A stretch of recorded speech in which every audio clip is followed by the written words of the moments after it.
Mas vamos falar de saúde, que tem uma questão muito séria acontecendo aqui na capital. Florianópolis registrou o primeiro caso do estado de leishmaniose visceral em humanos.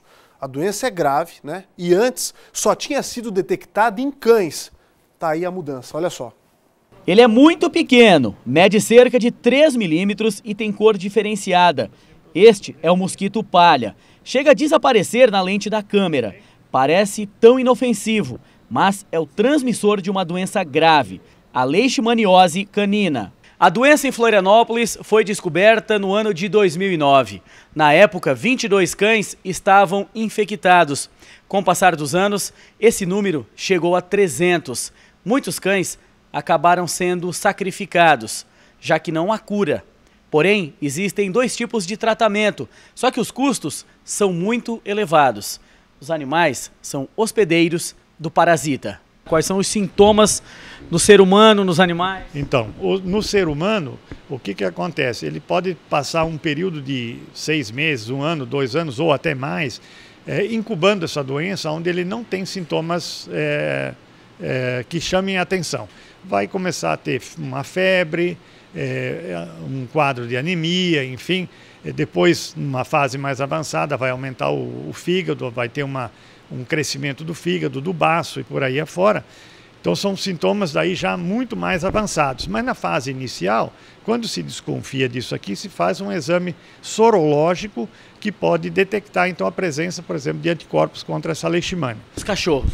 Nos cães, o que acontece? Os cães também passam uma boa parte do tempo assintomáticos, vamos dizer assim, e depois de um tempo eles passam a apresentar os sintomas da doença, que é perda de pelo, né?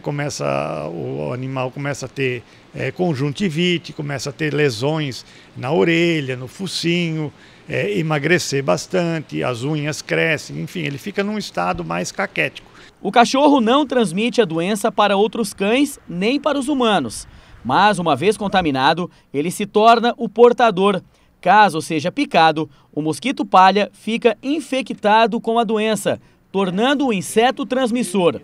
Esta semana, a doença atingiu o ser humano. O primeiro caso foi descoberto há poucos dias.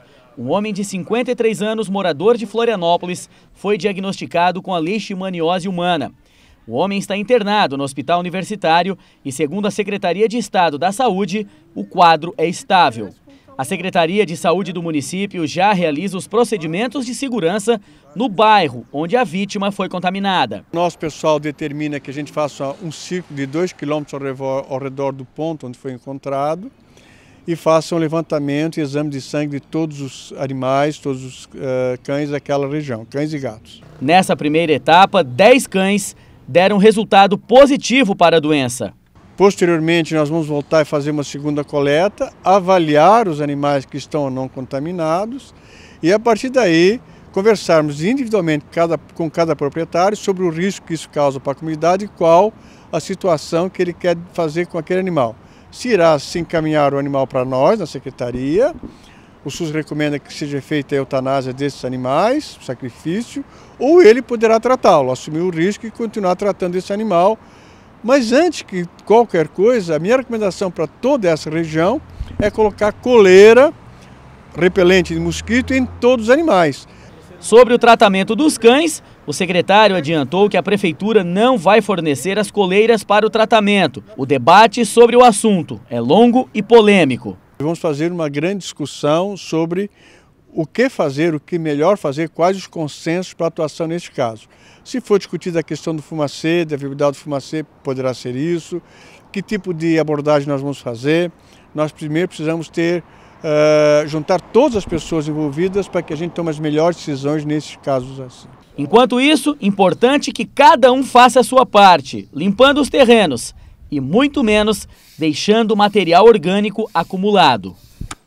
A atenção está redobrada, né? Vamos voltar a falar com o Paulo Miller agora, ele acelerou o passo, repórter bom é isso. Conversou sobre o tempo e agora vai falar um pouco de saúde. Está com um representante membro do Conselho de Saúde Pública, do Conselho Regional de Medicina Veterinária aqui da capital. Paulo, e aí? Relação da leishmaniose com o ser humano, perigosa, não é? Os cães, enfim, como é que funciona exatamente essa doença tão perigosa, né? Eu vou aproveitar esse teu gancho, Polito, eu vou fazer essa pergunta para o Fábio Indá, que é do Conselho de Medicina Veterinária de Santa Catarina. O Fábio, o Polito pergunta no estúdio como que funciona mais ou menos essa doença em seres humanos. Boa tarde. Essa doença é uma doença crônica, ou seja, ela demora a aparecer os sintomas. Muitas vezes a pessoa pode ter sido infectada e desenvolver só quando tem uma queda de imunidade, ou dependendo da idade, se for muito novo ou muito idoso. Então a doença ela apresenta uma febre irregular e pode evoluir por um aumento do baço, do fígado, um comprometimento sistêmico do organismo do ser humano. E, geralmente, quando a pessoa desenvolve sintomas, o tratamento é bastante complicado e deve ser feito com urgência. Qual é o posicionamento do Conselho nesse momento? É preciso fazer alguma política pública de combate eficaz a essa doença? O Conselho de Veterinária entende que esse primeiro caso autóctone é significativo e pode sinalizar a ocorrência de novos casos.